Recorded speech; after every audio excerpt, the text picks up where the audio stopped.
الحمد لله رب العالمين والصلاة والسلام على أشرف الأنبياء والمرسلين وعلى آله وأصحابه أجمعين. أما بعد فأعوذ بالله من الشيطان الرجيم. بسم الله الرحمن الرحيم. ومن أحسن قولا ممن دعا إلى الله وعمل صالحا وقال إنني من المسلمين. صدق اللہ العظیم. میرے بھائیوں، دوستوں، عزیزوں اور بزرگوں،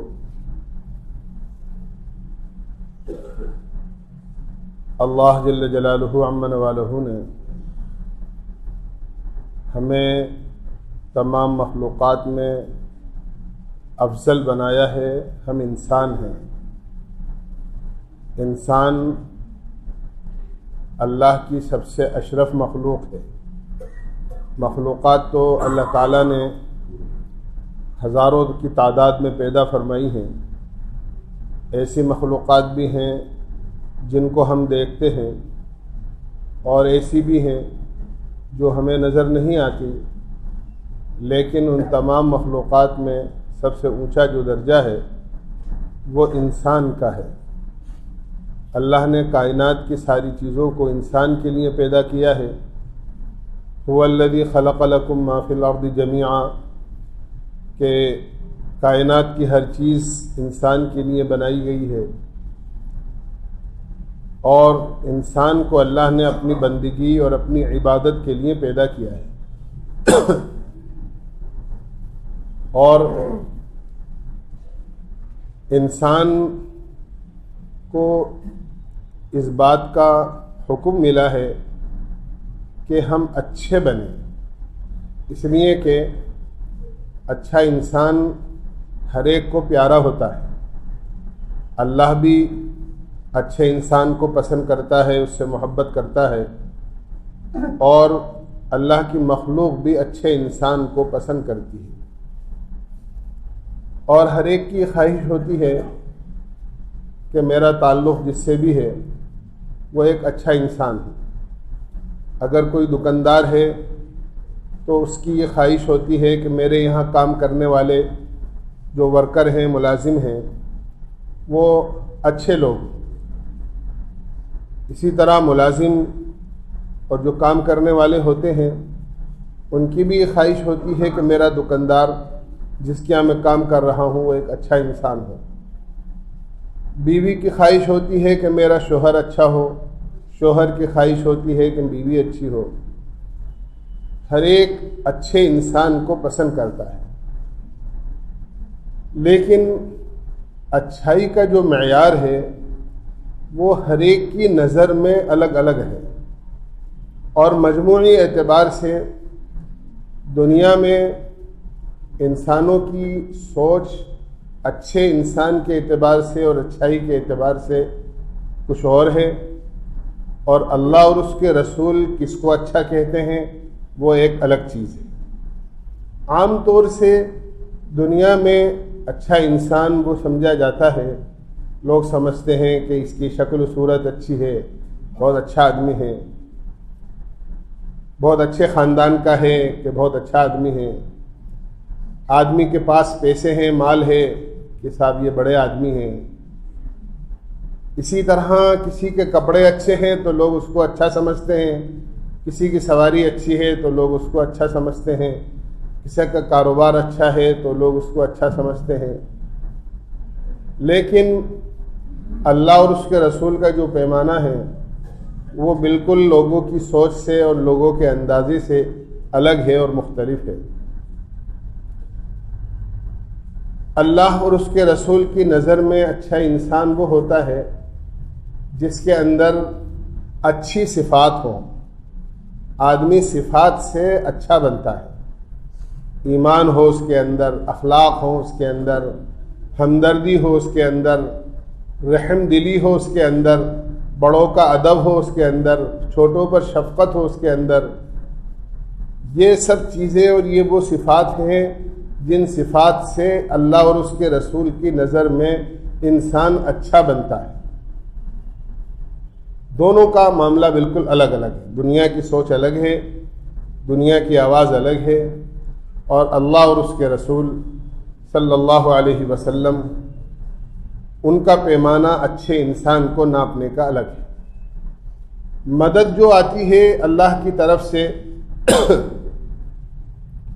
وہ اس انسان کے ساتھ ہوتی ہے جس میں اللہ اور اس کے رسول کی پسندیدہ صفات ہوتی ہیں، اللہ کی مدد اس کے ساتھ ہوتی ہے۔ باقی دنیا میں تو پوری تاریخ بھری پڑی ہے اس بات سے کہ دنیا میں مال والے بھی خوب آئے، عہدے والے بھی آئے، حکومت والے بھی آئے، اور ایسے لوگ بھی آئے جنہوں نے پوری دنیا پر اس طرح حکومت کری کہ ان کے دور حکومت میں سورج غروب نہیں ہوا، اور ایک لمبے زمانے تک پورے دنیا کے حکمراں رہے، لیکن وہ دنیا سے چلے گئے اور ایک تاریخ رہ گئی صرف، باقی کوئی چیز ان کی باقی نہیں رہی۔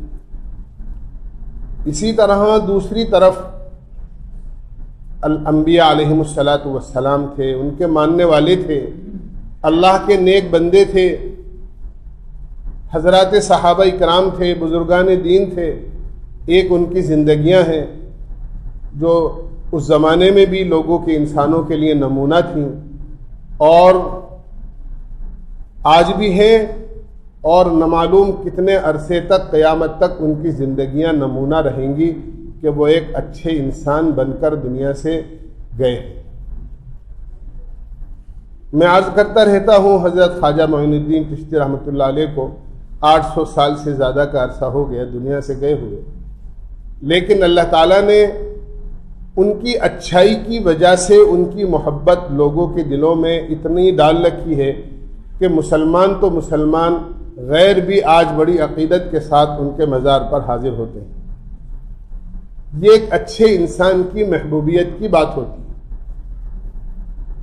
اس لیے اللہ اور اس کے رسول صلی اللہ علیہ وسلم کی طرف سے ہمیں اس بات کا حکم ملا ہے اور اس بات کی ترغیب ملی ہے کہ ہم اچھے انسان بنیں، اور اچھا انسان بننے کے لیے آدمی کو اپنا ایمان اچھا بنانا ضروری ہے۔ سب سے بنیادی چیز اپنا ایمان اچھا بنائے، اپنی نماز اچھی بنائے، کیونکہ یہ وہ اعمال ہیں جو اللہ کو محبوب ہیں، اور جو چیز اللہ کو محبوب ہوتی ہے آدمی اسی عمل سے محبوب ہوتا ہے اللہ کے۔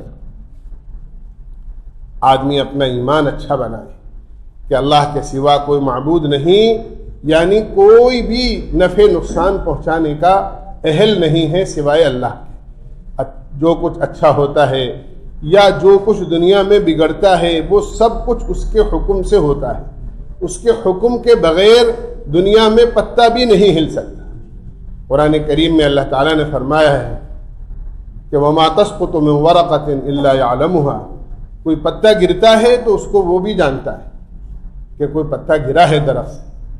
وَلَا حَبَّةٍ فِي ظُلُمَاتِ الْأَرْضِ، اگر کوئی دانہ ساتوں زمین کے نیچے ہے تو اللہ اس کو بھی جانتے ہیں۔ وَلَا رَطْبٍ وَلَا يَابِسٍ إِلَّا فِي كِتَابٍ مُبِينٍ، ہر خشک اور تر چیز اللہ کے یہاں لکھی ہوئی ہے، کوئی چیز اس کی آنکھوں سے اوجھل نہیں ہے۔ اس کی یہ صفت ہے لا تأخذہ سنۃ ولا نوم، نہ اسے اونگ آتی ہے نہ اسے نیند آتی ہے، وہ سب کو دیکھتا بھی ہے اور وہ سب کی سنتا بھی ہے، وہ ایسا سمیع و بصیر ہے۔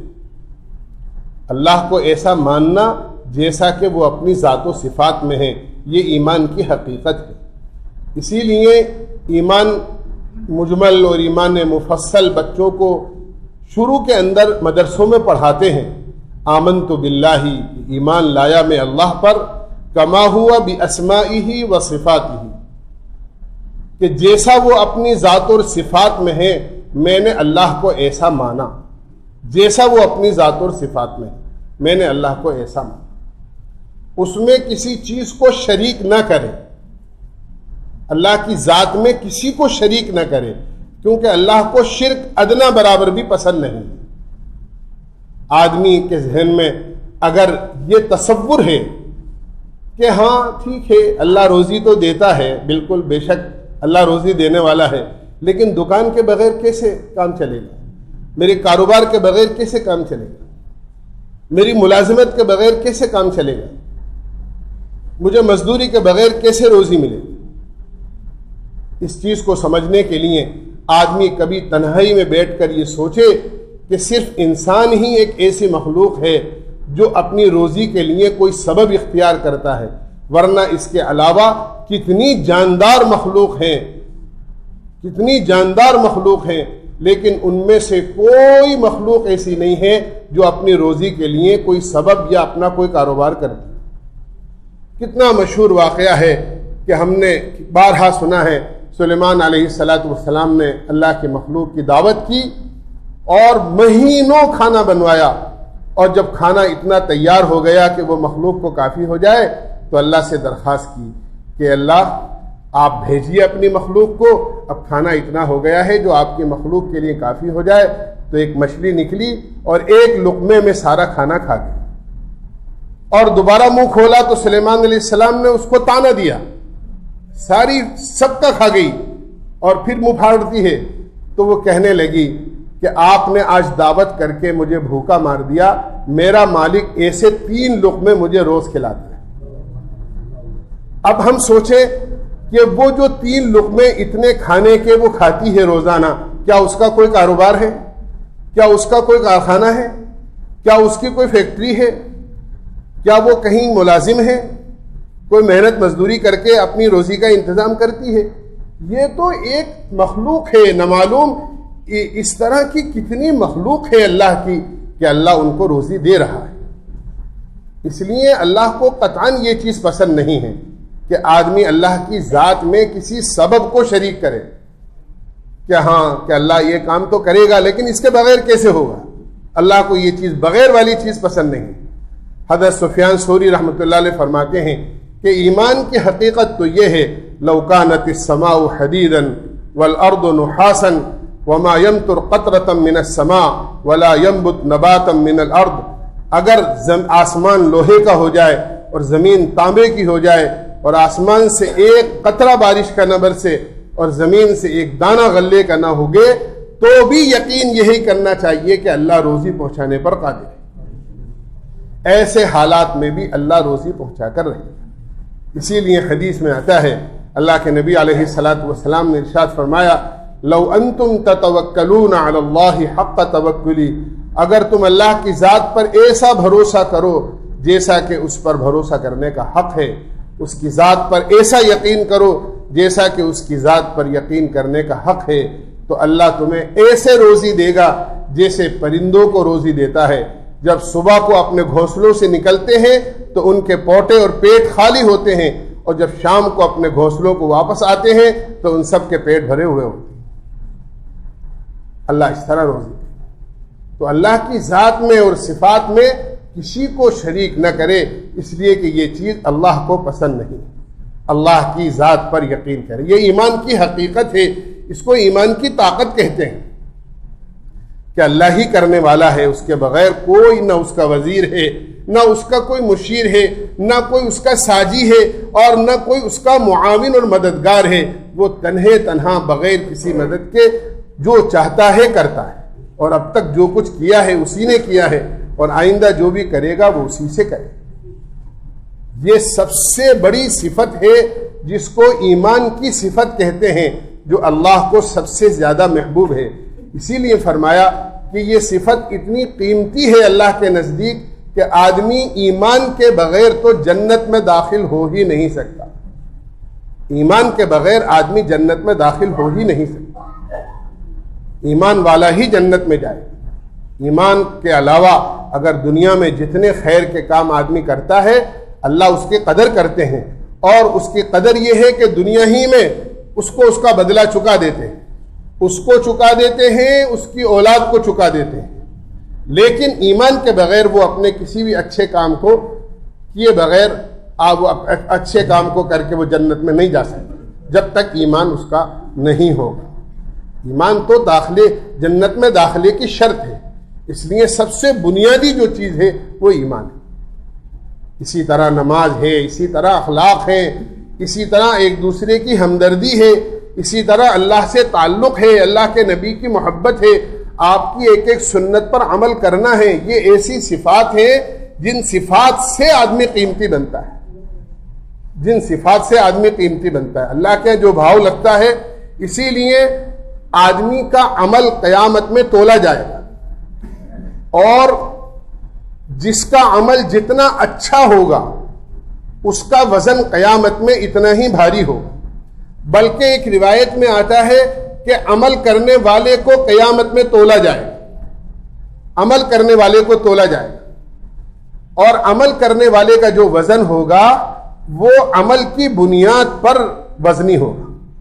ایسا نہیں ہے کہ کوئی دنیا میں بھاری بھرکم ہے تو قیامت میں اس کا وزن بھاری ہوگا، بلکہ اس کا عمل جتنا بھاری ہوگا اور اس کا عمل جتنا اچھا ہوگا اس اچھے عمل کی وجہ سے آدمی کا وزن قیامت میں ہوگا، ایک ایک چیز اس کی تولی جائے گی۔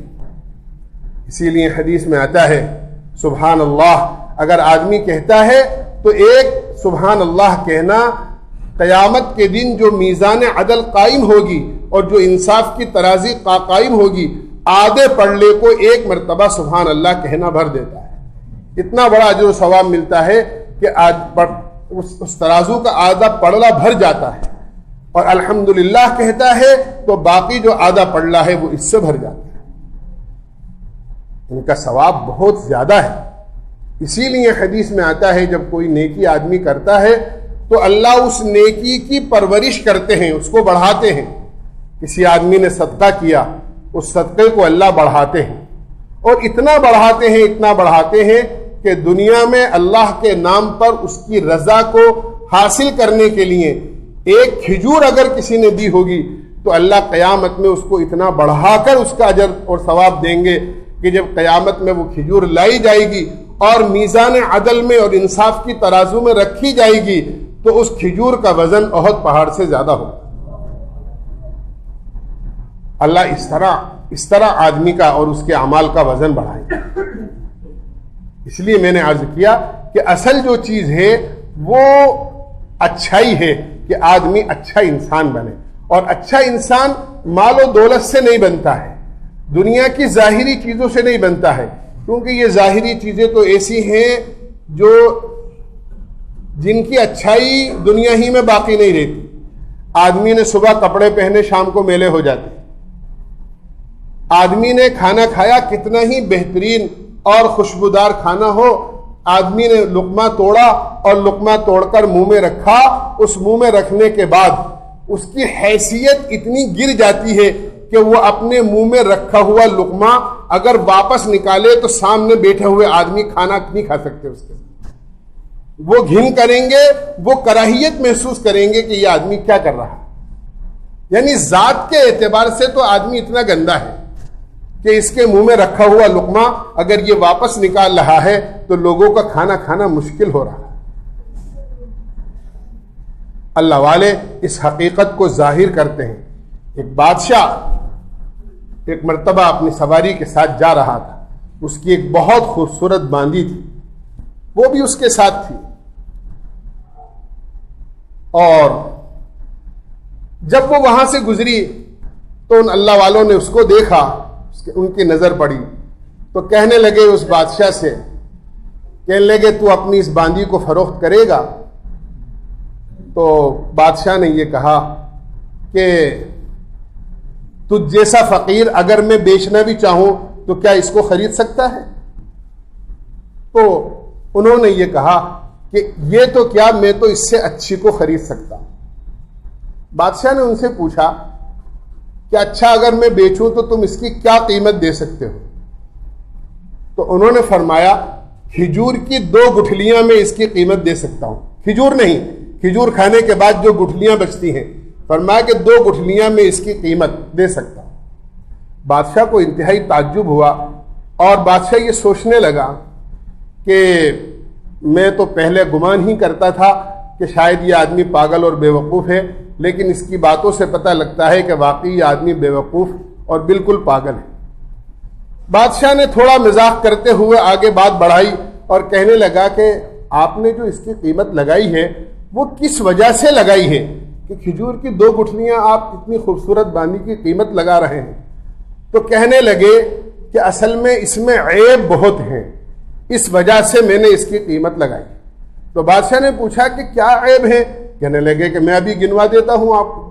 کہنے لگے کہ اگر یہ نہائے نہیں تو اس کے بدن سے پسینے کی بدبو آنے لگی. یہ اس کا عیب ہے. اگر یہ اپنا منہ صاف نہ کرے تو اس کے دانتوں سے بو آنے لگے, دانت نہ مانجے.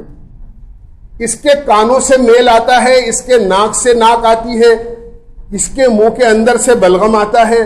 اگر یہ بالوں میں تیل نہ ڈالے اور کنگھی نہ کرے تو اس کے بالوں کے اندر جوئیں پڑ جائیں. مہینے میں اس کو 3 دن سے لے کے 10 دن تک ناپاکی آتی ہے. اس طرح کے بہت سارے عیب انہوں نے اس کے گنوائے. کہنے لگے اس میں اتنے سارے عیب اور گندگی ہے, اس وجہ سے میں نے اس کی قیمت اتنی کم لگائی ہے کہ اس میں عیب بہت ہے. بادشاہ نے کہا کہ تم نے یہ کہا کہ میں تو اس سے بہتر کو خرید سکتا ہوں, تو اس سے بہتر کون؟ تو پھر انہوں نے جنت کی حور کی صفات بیان کی. وہ مشک و عنبر سے بنی ہوئی ہے, وہ اللہ کے جنت کے اندر پلی اور بڑی ہے, جس کو اللہ نے مشک و زعفران سے بنایا ہے اور اپنے امر کن سے بنایا ہے. حدیث پاک میں آتا ہے جنت میں ایک حور ہے جس کا نام آئینہ ہے.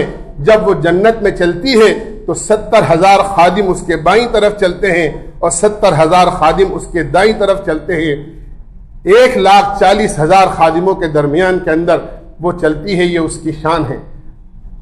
اور جنت کی حوروں کو بیان کیا کہ اگر وہ اپنے روپٹے کا ایک آنچل دنیا کے اندر ظاہر کر دے تو اس کی روشنی اتنی ہو کہ سورج کی روشنی مان پڑ جائے. اگر وہ تھوک دے, حدیث میں آتا ہے جنت کی ایک حور کھارے سمندر میں تو 7 سمندر میٹھے شہد سے زیادہ ہوتے. فرمایا میں تو اس کو ایسی کو خرید سکتا ہوں اور ایسی حور کو حاصل کر سکتا ہوں. یہ میں اس لیے عرض کر رہا ہوں کہ دنیا کی اور دنیا کی چیزوں کی حیثیت اللہ والوں کے نزدیک کچھ نہیں ہوتی, اس لیے کہ یہ چیزیں ایسی ہیں جو دنیا میں ان کی اچھائیاں باقی نہیں رہتی. نہ اچھا کھانا تھوڑی دیر اچھا رہ سکتا ہے, خراب ہو جائے گا. نہ اچھا پانی تھوڑی دیر اچھا رہ سکتا ہے, اس میں کیڑے پڑ جائیں گے. نہ اچھے کپڑے کچھ دیر اچھے رہ سکتے ہیں, اگر آدمی کے بدن پر آ جائیں تو وہ میلے ہو جائیں گے, پھٹ جائیں گے, پرانے ہو جائیں گے. اچھی سواری ہے, آدمی کچھ دن استعمال کرے گا, اس کی قیمت گھٹ جاتی ہے, وہ سیکنڈ ہینڈ ہو جاتی ہے, بجائے اس کی قیمت بڑھنے کے کم ہو جاتی ہے. یہ سب چیزیں رات دن ہم اپنی آنکھوں سے دیکھتے رہتے ہیں کہ دنیا کی چیزوں کی قیمت بڑھتی نہیں ہے بلکہ گھٹتی رہتی ہے.